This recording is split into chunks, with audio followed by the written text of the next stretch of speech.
మనలో ఎవరైనా ఒక 1000 రూపాయల కరెంట్ బిల్ కట్టడం 10 రోజులు లేట్ అయింది అనుకోండి, నెక్స్ట్ మినిట్ ఏం జరుగుతుంది? కరెంట్ వాళ్ళు వచ్చి మన కనెక్షన్ కట్ చేసి పోతారు. రేపు కడతాం, ఒక్కరోజు టైం ఇవ్వండి అని చెప్పి బతిమాలినా కూడా వినిపించుకోరు, కట్ చేసి వెళ్ళిపోతారు. ఆ తర్వాత మనం బిల్లు కట్టి దానికి ఓ ఫైన్ కట్టి ఆ తర్వాత సర్వీస్ ఛార్జ్ కడితే వచ్చి ఆ కనెక్షన్ రీసెట్ చేసిపోతారు. కానీ సంగారెడ్డి సమీపంలో ఉన్న ఒక ప్రైవేట్ డీమ్డ్ యూనివర్సిటీ 20 సంవత్సరాల నుంచి కరెంటు బిల్లులు కట్టట్లేదంట. అయినా కూడా కరెంట్ ఆఫీసర్లు జస్ట్ నోటీసులు ఇచ్చి తూతూ మంత్రం చర్యలు తీసుకుంటున్నారు. మొగని కొట్టి మొగసాలకు ఎక్కిరు అని ఒక సామెత ఉంటుంది కదా.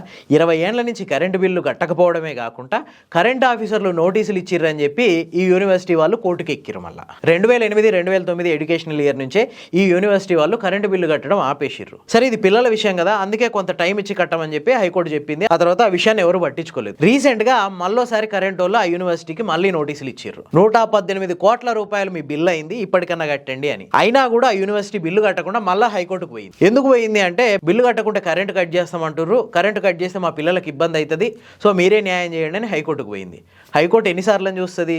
ఈసారి గట్టిగా చెప్పింది ఏంటంటే, సామాన్యుడు ఒక 800 రూపాయల బిల్లు కట్టకుంటే మీరు ఎమ్మటే కట్ చేసిపోతారు, 20 ఏళ్ల నుంచి వీళ్ళు బిల్లు కట్టకుంటే మీరు ఎందుకు కట్ చేయట్లేరు, అసలు కోట్ల చుట్టూ ఎందుకు తిరుగుతారు అని చెప్పి జస్టిస్ నగేష్ ఆ కరెంట్ అధికారుల్ని చాలా గట్టిగా ప్రశ్నించండు. అంతేకాదు, ఎస్సీఏ డైరెక్ట్ కోర్టుకు వచ్చి సమాధానం చెప్పాలని చెప్పి కూడా ఆదేశించండు. ఈ కేసు విచారణ నెక్స్ట్ మంత్ వాయిదా వేసిర్రు. మరి అప్పుడు ఏం జరుగుద్దో చూడాలి. ఇంతకీ ఆ యూనివర్సిటీ ఏదో మీకు తెలుసా? తెలిస్తే కింద కామెంట్ చేయండి.